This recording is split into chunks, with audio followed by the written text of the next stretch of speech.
So when we're talking about Langston Hughes, we're talking about the Nile, the Euphrates, the Tigris, and then what? The Mississippi, right? So these are the basis of civilizations. Good, I like that, Mississippi.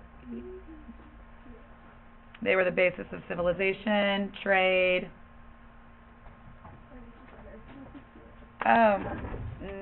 Maybe.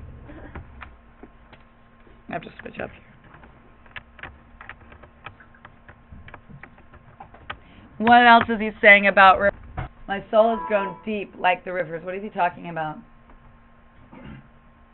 How can your soul grow deep like a river?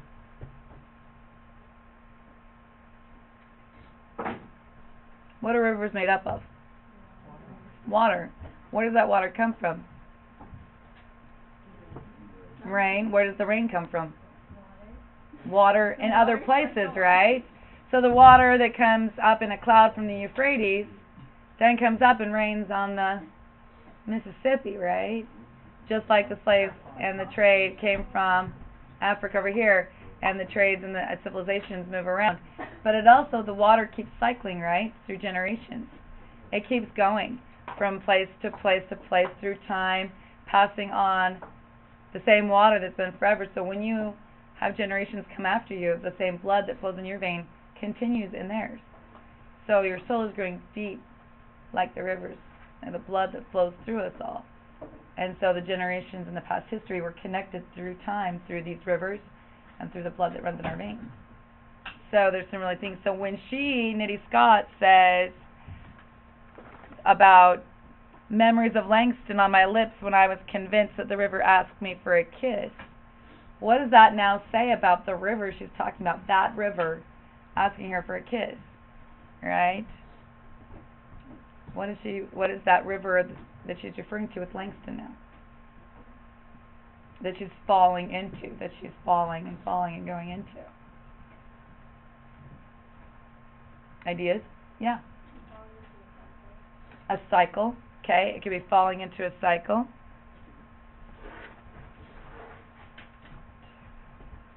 What else could she be falling into? Yeah. About how rivers are sometimes disregarded for what they really are and just viewed as just another body of water. So she's just falling into that gap where she's just viewed as part of the world but not something special. Part of the world but nothing special. Because it's just another body of water, just another river. Drowning in it, metaphorically, right? Falling into these things, falling into the gaps, into the society, into the world, drowning in it. That's an interesting way of looking at it. I like that. Cool. Falling into her past, falling into her history, falling into the issues that those bring up that are still continuing through time, right? The issues, they get better, but they're still there, and we're always tracing them. They're still cycling through as well. So there's lots of things going on that way. Good. All right, we're going to switch over to Emily Dickinson for a second. All right. The one internet's not working on the one, otherwise I'd just bring it up on that, but the internet's only working on the one computer today, so it's making it hard.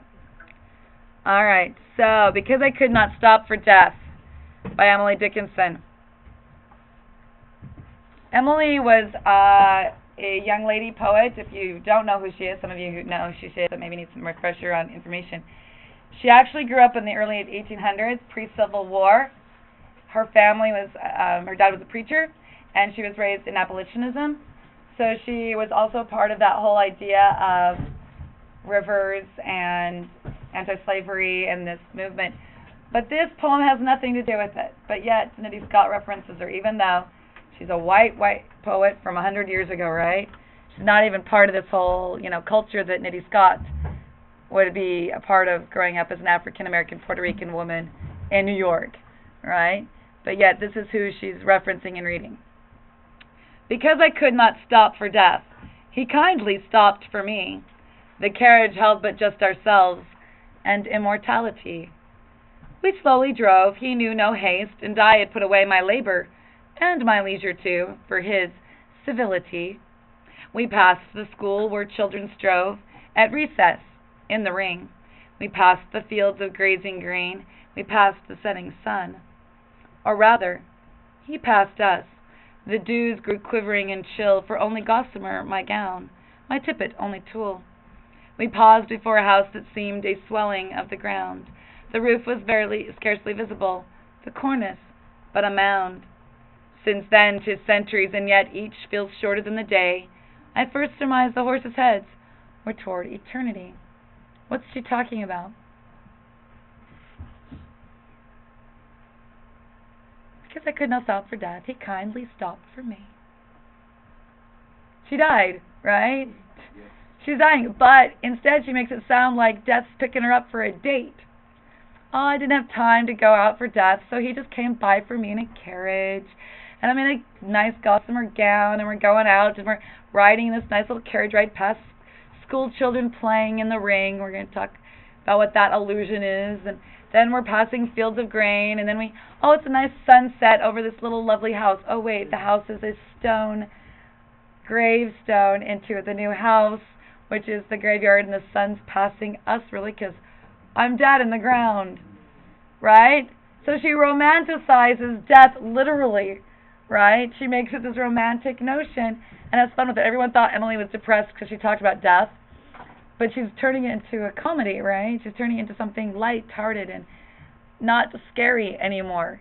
And people didn't like that about Emily, but she didn't care. She did it her own way anyway. So here she is. The carriage is really a hearse. The carriage at hearses back then, because they didn't have cars. And she's driving past everything out to the cemetery. And they're passing a school. Children in the ring. Passing school, children in the ring. What is the ring? Anyone know what that is referring, or that allusion is to? Ring around the rosy. The bubonic plague and killing children and people off, right? And here children now in playgrounds sing about death in a nursery rhyme. Yeah. Ring Around the Rosie is actually about the bubonic plague in England. Yeah. Oh, wow, I just blew all your minds. All right, here we go. We'll go through it. So, Ring Around the Rosie, when they would get sick with bubonic plague, their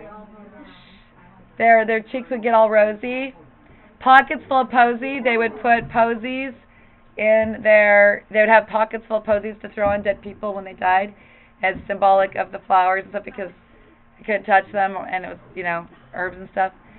Ashes, ashes, we all fall down. Ashes, because they had to burn everyone because it was a plague and they were afraid of disease, and everyone was going to die.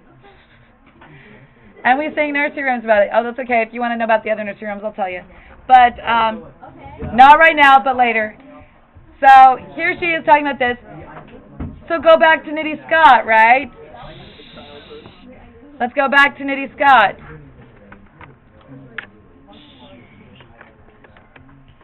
Nitty Scott says in her poem, right? I don't know why I romanticize and fantasize crossing to the other side. I don't know why I romanticize death and fantasize about going to the other side, just like Emily Dickinson did. I don't know why I do that. Does it mean she's depressed? Not necessarily, but people might think you are, right? I guess the world, I've had enough of it. She's not had enough of herself. She's not depressed or anything. She's just had enough of the world and what they're doing to her, or what they're saying, right?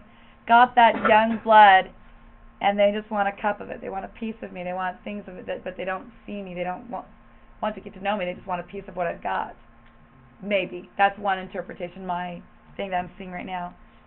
So couldn't stop for death, so he's kindly stopped for me to carriage help but just ourselves and immortality. A direct quote from Emily Dickinson. And she says, that was Emily, but I felt like I wrote it. What is she saying about past poets, past works that are even hundreds of years old? What is she saying about that as a poet, as an author? Yeah. She feels the same way as they do. Can we still connect to poets and authors even though they're thousands of years old? Yeah. the worst thing I've ever heard students say is like, oh, they're hundreds of years old, but they don't know what I'm going through. And I don't get it. They don't write about the things I'm still thinking and feeling about, right? I don't connect to this old stuff. Were they still children once? Did they have parents? Did they have to go to school or work and play? Did they go through hard times? Did they get depressed, have challenges, joys, happiness, sorrows? Yeah.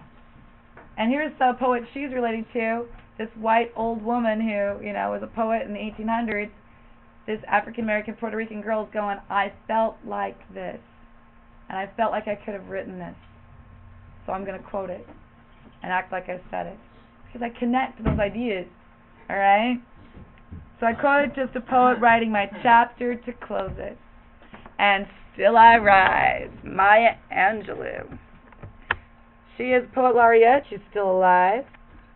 Kicking. Poet laureate is like America's poet. It means she's recognized as like the person who writes with the American voice. And she's recognized as one of the greatest American poets too. And so she's kind of got that title of being America's poet and things like this. I believe she recited a poem, and if it wasn't this one, at Barack Obama's inauguration. This is the first time around. She was the poet who spoke at it. What am I doing? Alright, so Maya Angelou, Still I Rise. Everyone in the world has gone to bed one night or another with fear or pain or loss or disappointment. And yet each of us has awakened and risen, somehow made our ablution, seen other human beings, and said, morning, how are you? Fine things in you. It's amazing. Wherever that abides,